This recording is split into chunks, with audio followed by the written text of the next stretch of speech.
Olá!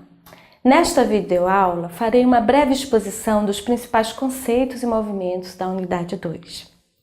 Para iniciar, vamos recuperar as informações básicas desta segunda unidade. O letramento na perspectiva da educação e alfabetização de jovens e adultos. Primeiro, problematização de dados sobre analfabetismo. Segundo, educação de jovens e adultos e os diferentes aspectos do letramento. Terceiro, dados sobre analfabetismo e suas possíveis interpretações. Encerramos a aula da Unidade 1 com algumas questões que orientarão nossos estudos da Unidade 2. As questões indagam sobre como compreendemos a educação de jovens e adultos ou que representações temos desse público, porque o modo como o entendemos definirá a nossa maneira de planejar e realizar o trabalho pedagógico. As leituras, estudos e atividades realizadas na unidade anterior nos permitiram concluir que há um componente sociológico e histórico que atravessa os dados atuais sobre analfabetismo de jovens e adultos no Brasil e que o fenômeno não pode ser dissociado da desigualdade social que marca profundamente a realidade brasileira. Isto posto, os movimentos concretos do sistema educacional para o enfrentamento do problema do analfabetismo entre jovens e adultos devem considerar as características que singularizam esse público. Por isso perguntamos mais uma vez: o que significa ser um jovem ou adulto analfabeto? Para responder essa questão, proponho que inicialmente definamos um parâmetro conceitual para analfabetismo, por uma razão simples. Uma criança pequena na sua primeira infância é naturalmente analfabeta. Na verdade, até seus 4 anos de idade, com pequenas variações para mais ou para menos, toda e qualquer criança está construindo sua experiência com a língua materna. Uma experiência lenta, gradual, que não precisa de nenhuma intervenção pedagógica, mas unicamente de interações espontâneas, significativas e afetuosas. A literatura especializada chama esse processo de aquisição de linguagem.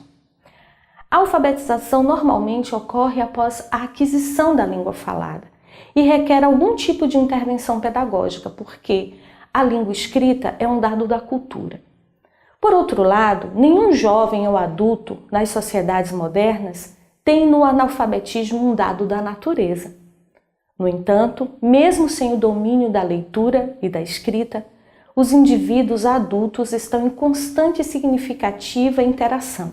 E as interações de que participam são muitas vezes mediadas pela cultura escrita. Eles trazem consigo documentos, com data de nascimento, nome dos pais, o da mãe é o mais frequente, município de origem e órgão expedidor. Eles trabalham e numa sociedade capitalista obtêm por ele algum tipo de retorno financeiro. Ora, o dinheiro, cédulas e moedas são objetos marcados por números e palavras.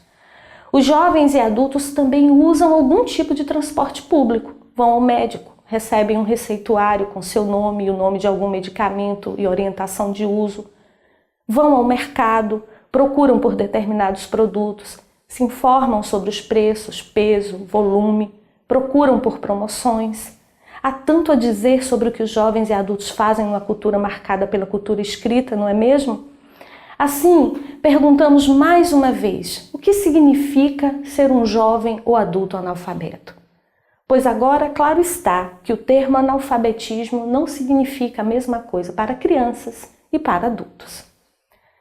Um parâmetro conceitual muito útil para a discussão sobre analfabetismo é aquele que foi desenvolvido pelo Instituto Paulo Montenegro.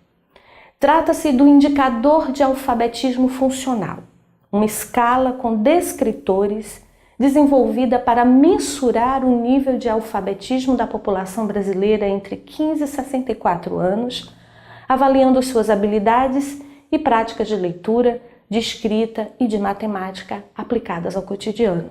Pois claro está que ser alfabetizado ou analfabeto não corresponde a um esquema binário. Devemos considerar que há estágios ou níveis de conhecimento sobre o sistema de escrita e seu funcionamento. Da mesma forma, A população analfabeta não é um grupo homogêneo, monolítico, cujos indivíduos não sabem ler e escrever e se opõem a outro grupo também monolítico formado pelos que sabem.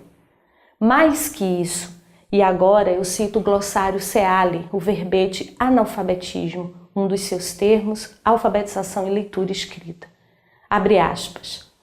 Em 1968, no exílio, Paulo Freire denunciou uma série de concepções distorcidas que concebiam o analfabetismo como erva daninha a ser erradicada, doença contagiosa ou chaga deprimente a ser curada, vergonha, manifestação de incapacidade, de pouca inteligência, de proverbial preguiça, etc. Ao contrário de tudo isso, para Freire, o analfabetismo é uma das múltiplas expressões concretas de uma realidade social injusta, uma forma de injustiça social.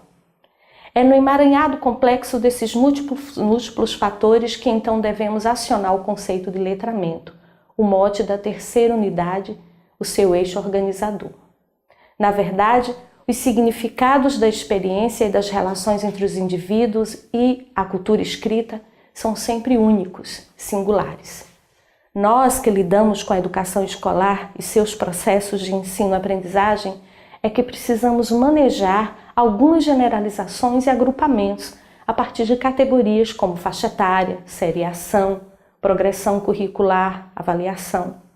Essas generalizações e agrupamentos acabam por diluir no conjunto dos grandes processos educacionais, afinal a relação de uma professora ou um professor é predominantemente com um grupo, as características singulares dos indivíduos, não é mesmo? É então nesses termos que nos preparamos para a última etapa de nosso componente curricular, onde passaremos a discutir aspectos de uma prática pedagógica voltada para jovens e adultos analfabetos, mas que, com certeza, com níveis variados de experiência letrada.